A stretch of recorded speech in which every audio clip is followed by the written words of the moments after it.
What's good, people? Back with another video. If you're new here, most important thing is to make sure you subscribe. I think 80% of the viewers watching this video are not subscribed, so make sure you click that button.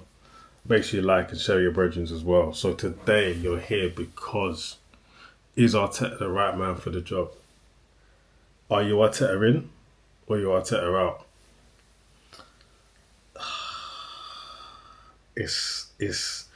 It's been the talk for a good 2-3 seasons, and I believe it shouldn't be because he's only been the manager for now 5 years. I mean, you shouldn't really be calling for the manager's neck pause this early on. But as we know, this is the Premier League. It's competitive.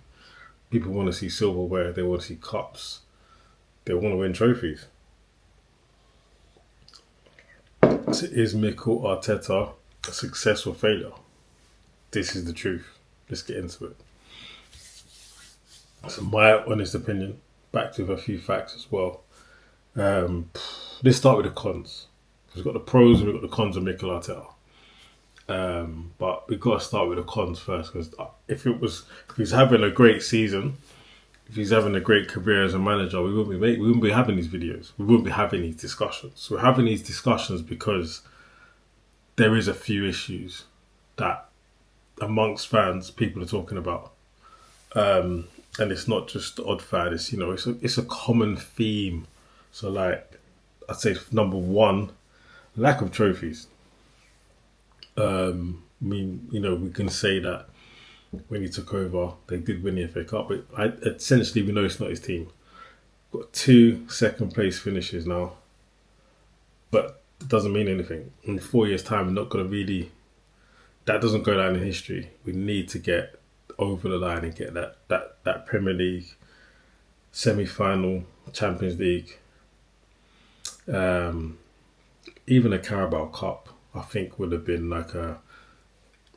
something to build on. I don't think it would have been the be all and end all, but it's something to build on. So I'd say, number one, lack of trophies and silverware is definitely a problem. But point number 2, inexperience. I feel like Arteta's learning on the job. Personally, I feel like he's learning on the job. He was number 2 at City with Pep. This is his first job. He's learning with us. So although I feel like it might not feel like he's learning on the job sometimes, and that I personally believe that could be down to the fact that he was an Arsenal player previously. So we kind of give him this kind of he's got Arsenal within him already, and we've kind of got a love for Arteta already as well. Whereas when you see people like Ten Hag and Amorim come in and they're looking to out them already, it's because there is no real connection with the club. Whereas Arteta, I feel like where he's got the connection, but that's saving him, is inexperience. But you can see the inexperience because point number 3 for me is the squad rotation and substitutions. I personally believe that's what's killed us this season. Now, if you just told me at the start of the season we didn't have a replacement for Saka, I would have believed you. But then once I saw Wanyeri, I said, we've got a replacement. Saka's injured, play Wanyeri. Job done. But I didn't want to do that. It's like he started with Wanyeri. Wanyeri had some good games. Started to get some minutes under his belt. This is what these youngsters need. They need minutes. And he was scoring goals. So the confidence levels are getting higher and higher. That's what we need. Then all of a sudden, it's like we're going back 10 steps because we're now playing Trossard and Martinelli. Martinelli and Trossard weren't really in form. Both weren't really scoring. And it's like we see Wanyeri on the bench. So those for me, the squad rotation didn't really make sense. We've seen Odegaard come back from injury, wasn't really firing. I'm not the first one to back Zinchenko, but Zinchenko had some decent games. Zinchenko could have been that guy to sit in the 8 role. I know he's not a 10, but the game Odegaard was playing, he wasn't playing as a 10 either, so I think Zinchenko could have played in that role.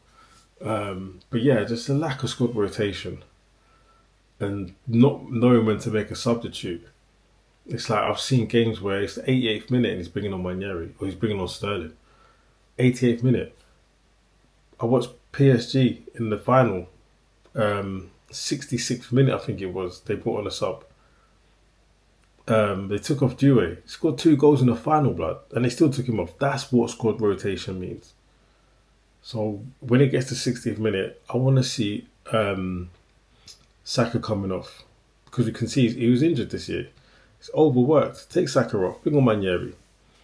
Bring off Trossard. Bring on Martinelli. Do you know what I'm trying to say? Bring off Odegaard. Bring on Zinchenko.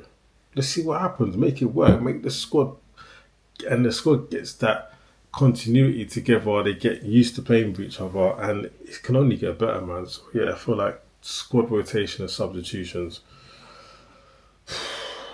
and that leads to point 4. The over kind of like over-reliance of our starting 11, like not wanting to change it. So they brought in Sterling in the last window. I mean, awful transfer window. Not This is nothing on Sterling. I think Sterling's a great player, and I feel like he didn't get minutes at Chelsea, so he wasn't expecting someone to come in and be in form. He didn't get minutes at Arsenal, so I don't know what he was expecting. Or what Arteta was really expecting. What was his expectations of bringing in Sterling on loan? But relying on the first 11 is, when the player's having 5 bad games in a row, we're not going to change that. We're just going to leave the guys on the bench. It's a tough one, man, because me personally, if I was Ranieri, I'd be looking at it thinking, I'm a Haaland boy, but he could probably walk into most Premier League teams. Outside of the top 6, I would say he could walk into those teams. So, Brighton would take him. If Brentford sell Bueno to United, which is looking possible, whenever he can walk into that team on the right, then we'd be kicking ourselves like we was with Smith Rowe and Nielsen. Not so much Nielsen because he was always injured, but you know what I'm trying to say? It's, like, there's just so many cons to why Arteta doesn't seem like the guy. And obviously, yeah, so relying on a start 11. Another point, obviously, European record. I think that's a big thing for Arsenal fans. We want to see something in Europe, whether it's, we had Chelsea win the Conference League. We had Tottenham. I don't want to say it. We had Tottenham win the Europa Cup.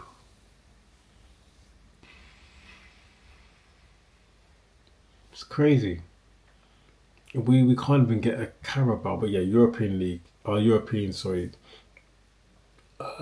record's been poor. This season, I was happy. I feel like it was lost in the first 20 minutes of the second leg against PSG. We probably had about 6 chances. We could have buried one of them. I feel like the game would have been turned on its head and we probably could have won that. And would have definitely beat Inter Milan. Inter Milan got battered up by PSG in that final. We definitely didn't look that bad. So I feel like the final should have been us PSG in reality. But my last point on the cons, is there too much pressure on Arteta to win?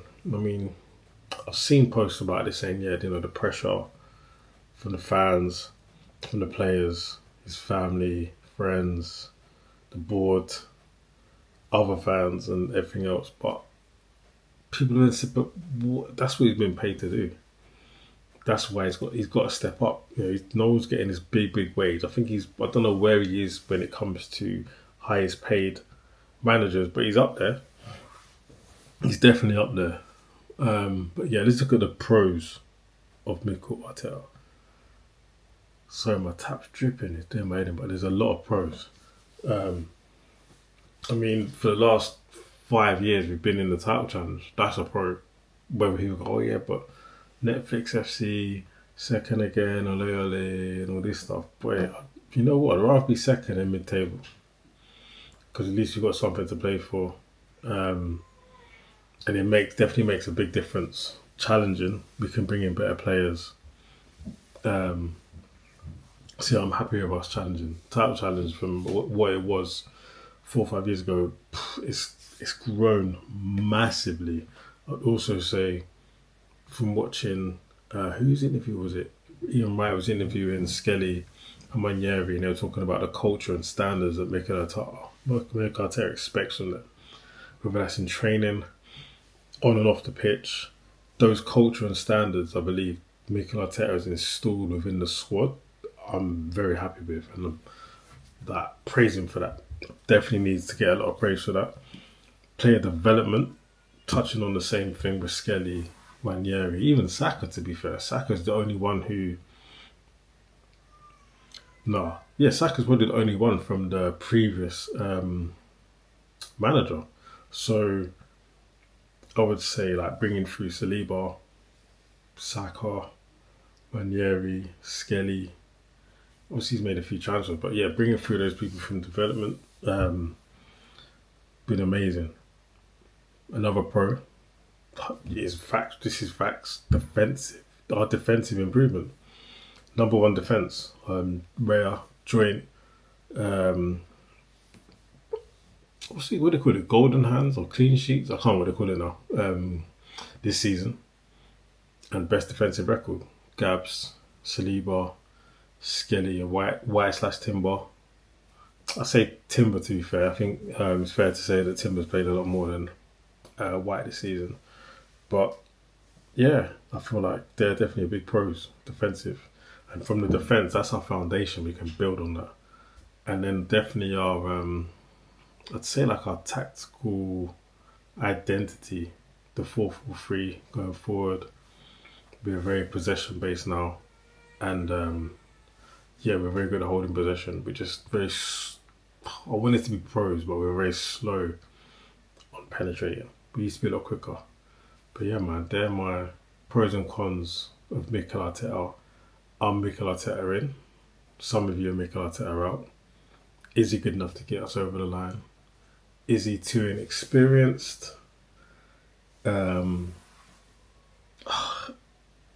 can he handle the pressure? Only time will tell. If you're still here, make sure you like, share, subscribe. See you again tomorrow.